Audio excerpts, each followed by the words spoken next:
Hello friends, हम कर रहे थे चाइनीज कॉन्स्टिट्यूशन। लास्ट सेशन में हमने जो चाइना की कॉन्स्टिट्यूशन है उसकी डेवलपमेंट की एंड आज हम करेंगे जो चाइना का प्रेजेंट कॉन्स्टिट्यूशन है, कॉन्स्टिट्यूशन ऑफ 1982। इसकी बेसिक फीचर्स क्या है? So basic features of present constitution of China 1982। जो 1982 में नया कॉन्स्टिट्यूशन बनाया गया था, पहले 1978 में बनाया जाता है, उसको रिप्लेस कर 1982 में नया कॉन्स्टिट्यूशन बनाया जाता है।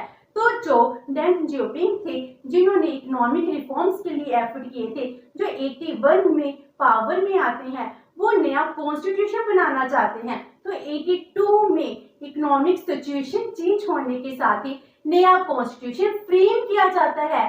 जो नया कॉन्स्टिट्यूशन बनाया जाता है, जो चाइना को डेवलपमेंट की तरफ लेकर जाने वाला कॉन्स्टिट्यूशन था।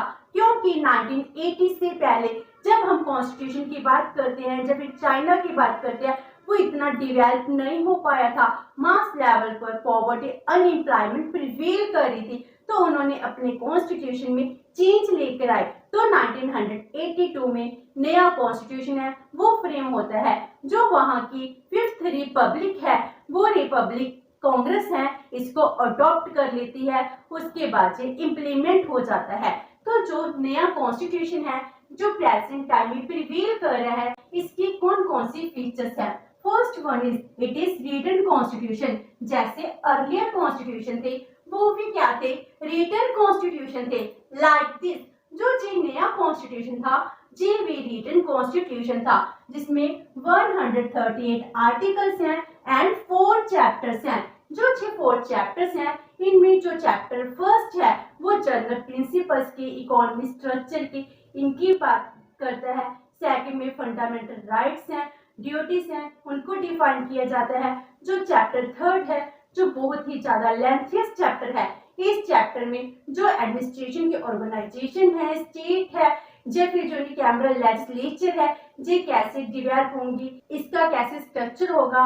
जो नेशनल कांग्रेस है, इसको ही यूनिकैमरल लेजिस्लेचर कहा जाता है, एंड स्टेट मशीनरी है वो कैसे वर्क करेगी। एंड जो चैप्टर फोर्थ है, इसमें नेशनल फ्लैग एम्बलम है, इसको डिफाइन किया गया है। तो फर्स्ट हो गया रिटन कॉन्स्टिट्यूशन।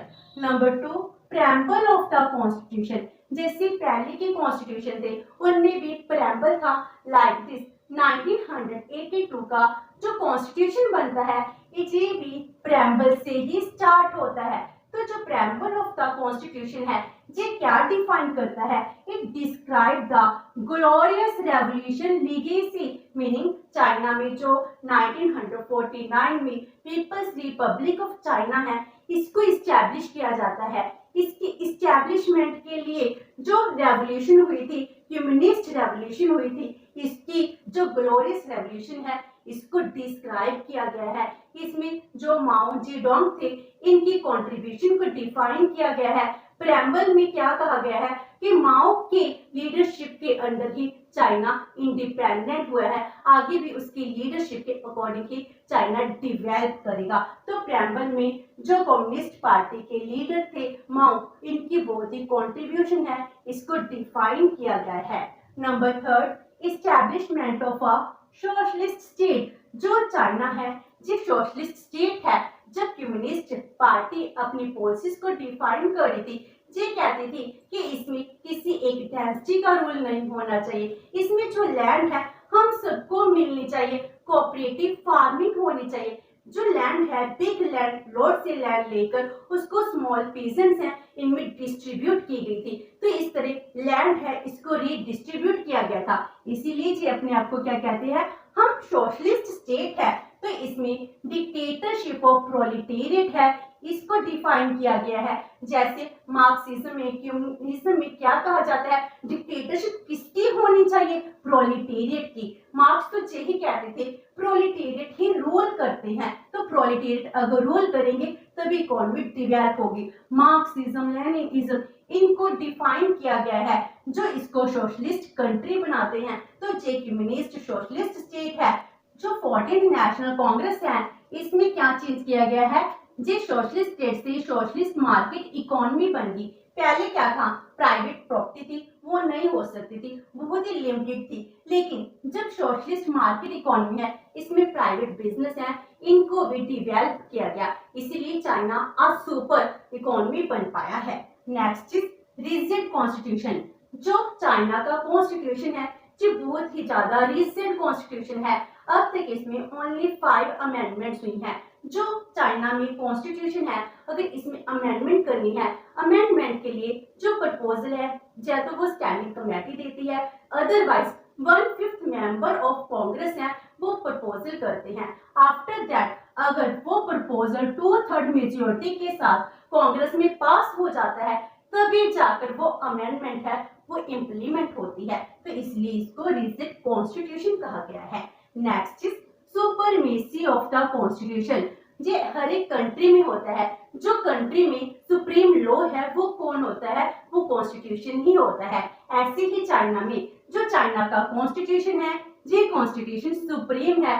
जो कोई भी पर्सन है, कोई भी सिटीजन है, चाहे फॉरेनर है, अगर चाइना की टेरिटरी में रह रहा है, उसको कॉन्स्टिट्यूशन की रिस्पेक्ट करनी पड़ेगी। तो वहां पर सुपरमेसी ऑफ द कॉन्स्टिट्यूशन है, जी प्रोविजन भी प्रिवेल करती है।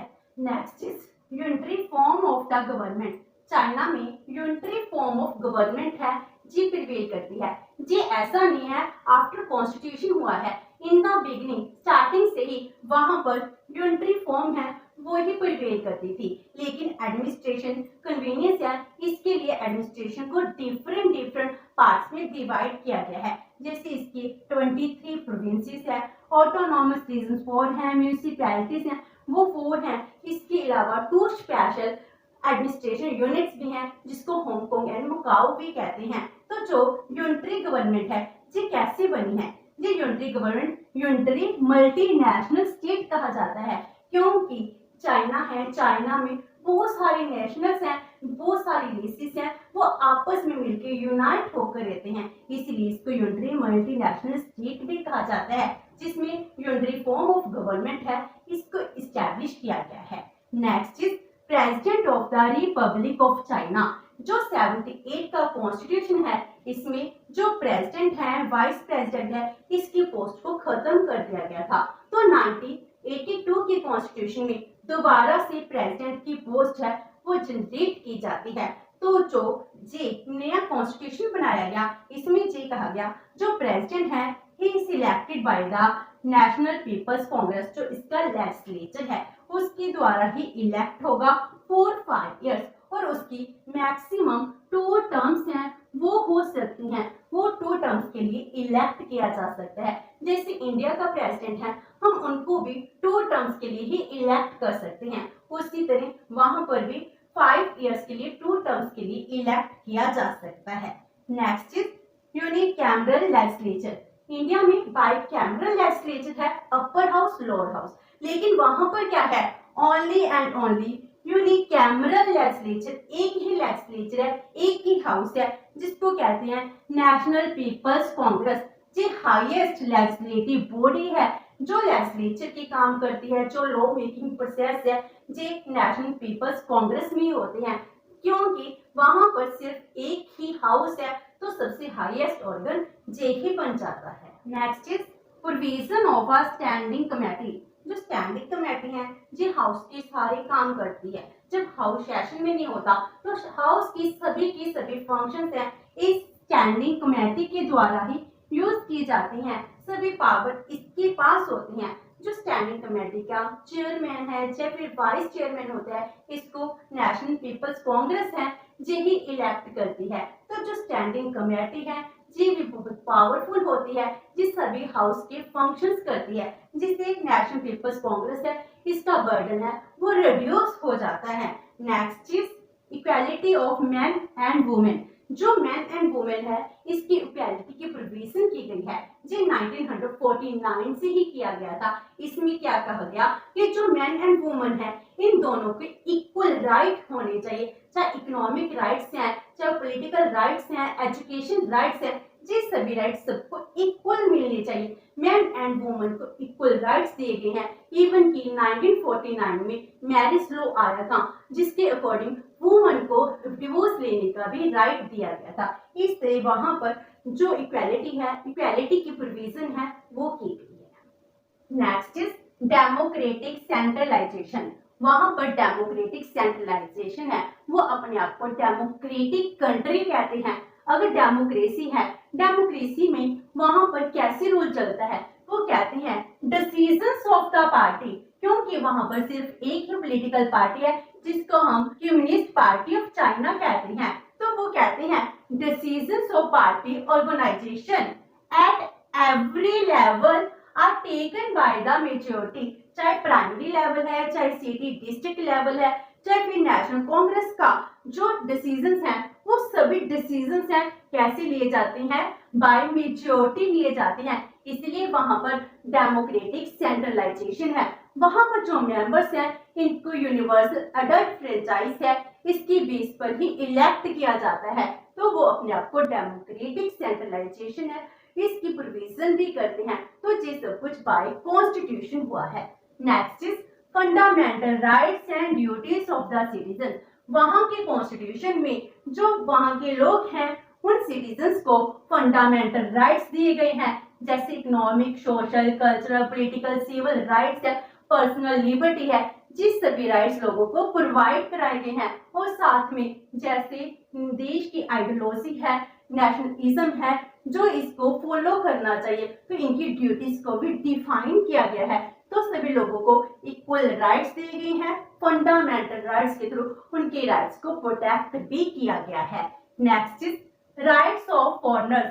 जो फॉरेनर्स हैं, उनको भी राइट्स दिए गए हैं। अगर पॉलिटिकल ग्राउंड पर कोई चाइना की शरण में जाना चाहता है, तो उसको ये फ्रीडम भी दी गई है, जिसको असाइलम कहते हैं। मीनिंग अगर किसी कंट्री से उसको खतरा है, मीन उस कंट्री की जो पॉलिटिकल सिस्टम है, सरकार है, उसके अगेंस्ट है, और अगर वो चाइना में जाकर चाइना की सरकार की शरण लेता है, तो वो उसको भी शरण देते हैं। जो हर कंट्री में प्रिवेल करता है रूल ऑफ असाइलम, तो असाइलम की प्रोविजन भी की गई है। Next is rights of nationalist. Means वहां पर क्या है, मल्टी नेशनल स्टेट है, जो डिफरेंट रेस के लोग हैं, उनको भी नेशनैलिटीज हैं वो कहा जाता है। और नेशनैलिटीज को भी इक्वल राइट्स दिए गए हैं। जो मल्टी नेशनल स्टेट है, इसमें अप्रोक्सीमेट 60 नेशनैलिटीज हैं, और इन 60 नेशनैलिटीज की अपनी अपनी लैंग्वेज है, अपना कल्चर है। तो इनको राइट दिए गए हैं कि वो अपने कल्चर को प्रिजर्व कर सकते हैं, इसको डिवेल्प कर सकते हैं। तो इनको सभी को सब राइट दिए गए हैं। Next is limited right to property. वहां पर स्टार्टिंग से ही प्रॉपर्टी का लिमिटेड राइट दिया गया है। वहां पर ये कहा गया था कि जो प्रॉपर्टी है, ये प्रॉपर्टी हम सबकी है। तो जब 1949 में चाइनीज सरकार बनती है, उन्होंने क्या किया, जितनी भी लैंड थी, इस लैंड को विलेजेस में डिवाइड कर दिया। तो जैसे जितनी विलेज की लैंड थी, उसको विलेज की पॉपुलेशन के थ्रू डिवाइड करके हर एक को लैंड का पीस है वो अलॉट कर दिया गया। और उसके बाद कोऑपरेटिव फार्मिंग है, इसकी प्रोविजन की गई थी। तो वहां पर जो प्रॉपर्टी है उसको लिमिटेड रखा गया था। तो वहां पर पहले लिमिटेड राइट टू प्रॉपर्टी था, लेकिन 1999 में अमेंडमेंट की जाती है, जिसमें नॉन स्टेट एंटरप्राइजेस हैं, इसकी प्रोविजन की जाती है। प्राइवेट बिजनेस है, इसको ओपन करने की परमिशन दी जाती है। इसी वजह से आज के टाइम में चाइना में बहुत ज्यादा इनइक्वालिटीज हैं, वो इंक्रीज हो गई हैं। जो लिमिटेड राइट टू प्रॉपर्टी था, अब इसमें भी क्या है, कैपिटलिस्ट की तरह प्रॉपर्टी का राइट दिया गया है। इसीलिए तो ये कहते हैं कि मार्केट इकोनॉमी है, वहां पर मूव कर चुके हैं, तभी तो चाइना की डेवलपमेंट हुई है। जो फॉरेन कंट्रीज से इन्वेस्टमेंट आती है, इनको जो अट्रैक्ट करते हैं, टैक्स कंसेशंस देते हैं, इस तरह इनको भी प्रॉपर्टी राइट्स दिए गए हैं। Next is supremacy of the communist party. जो बाय कॉन्स्टिट्यूशन है, कॉन्स्टिट्यूशन का प्रेम्बल है, इसमें कम्युनिस्ट पार्टी को सुप्रीम पार्टी बताया गया है, क्योंकि वहां पर वन पार्टी सिस्टम ही प्रिवेल करता है। वहां पर इंडिया की तरह मल्टी पार्टी सिस्टम प्रिवेल नहीं करता है। अगर एक ही पॉलिटिकल पार्टी होगी तो उसकी सुपरमेसी को प्रेम्बल में डिफाइन किया गया है। ये कहते हैं कि जो माओ थे कम्युनिस्ट पार्टी के लीडर थे, इनकी लीडरशिप के अंडर ही चाइना अपने आप को इंडिपेंडेंट करा पाया है, यूनिफिकेशन ऑफ चाइना हो पाई है, जिस वजह से ये कम्युनिस्ट पार्टी को फेवर करते हैं। Next is steps towards modernisation. पहले क्या था, जब इन्होंने स्टार्टिंग में डेवलपमेंट करनी स्टार्ट की, उस टाइम मॉडर्नाइजेशन नहीं था, ये अपनी कंट्री को, अपनी इकोनॉमी को क्लोज इकोनॉमी रखते थे। लेकिन जब इकोनॉमिक रिफॉर्म्स आते हैं, अपनी इकोनॉमी को ओपन कर लेते हैं, उसके बाद एडवांस साइंस टेक्नोलॉजी पर एक्सपेंडिचर करते हैं, रिसर्च एंड डेवलपमेंट पर एक्सपेंडिचर करते हैं, बहुत ज्यादा इन्वेंशंस होने लग जाती हैं। आज के टाइम में जो चाइना है, चाइना ने अपना सुपर मून भी बना लिया, मीन्स इनके पास आर्टिफिशियल मून भी बना हुआ है। तो इस तरह चाइना हर एक काम में सबसे आगे मूव कर रहा है। चाइना में एक्सपोर्ट सबसे ज्यादा होते हैं, ये वर्ल्ड का सेकंड लार्जेस्ट एक्सपोर्टर है। लेकिन इसकी क्या है, जो एक्सपोर्ट की जाती है सबसे ज्यादा इंडस्ट्रियलाइजेशन है, इसको इंपॉर्टेंस दी गई है। तो इंडस्ट्रियलाइजेशन की वजह से ये सबसे बड़ी इंडस्ट्रियल इकोनॉमी माना जाता है। अगर जब कोरोना आया था, कोरोना के टाइम में चाइना से एक्सपोर्ट बंद हो गए, तो अदर कंट्रीज में इसका कितना इन्फ्लुएंस होता है। जो एसेंशियल प्रोडक्ट्स थे उनके भी प्राइसेस हाइक हो गए थे, इसीलिए चाइना ने अपने आप को बहुत ज्यादा डिवेल्प किया है और इसके कॉन्स्टिट्यूशन में इसको मॉडर्नाइजेशन दी गई है, उसके लिए स्टेप्स दिए गए हैं, मेजर्स वो उठा सकते हैं। Next is the central military commission. जो उसकी आर्मी है, आर्मी फोर्स को डायरेक्ट करने के लिए सेंट्रल मिलिट्री कमीशन है, इसको इस्टेब्लिश किया गया है। और जो नेशनल पीपल्स कांग्रेस है, इसमें आंसरेबल होती है। Next is foreign policy of China. जो फॉरेन पॉलिसी ऑफ चाइना है, ये क्या कहती है कि हम पंचशील प्रिंसिपल्स हैं, इनमें बिलीव करते हैं, इसमें अपना फेथ दिखाते हैं। हम इंपीरियलिज्म, कॉलोनियलिज्म है, इसके अंगेंस्ट हैं, हम अपनी हेजमनी है वो नहीं क्रिएट करेंगे। लेकिन आज के टाइम में जो चाइना है वो अपनी हेजमनी को क्रिएट कर रहा है, तो जो वर्ल्ड पीस और ह्यूमन प्रोग्रेस के लिए मूव करना चाहते हैं, तो जो इनकी फॉरेन पॉलिसी है, अपनी फॉरेन पॉलिसी में इन चीजों को डिफाइन करते हैं।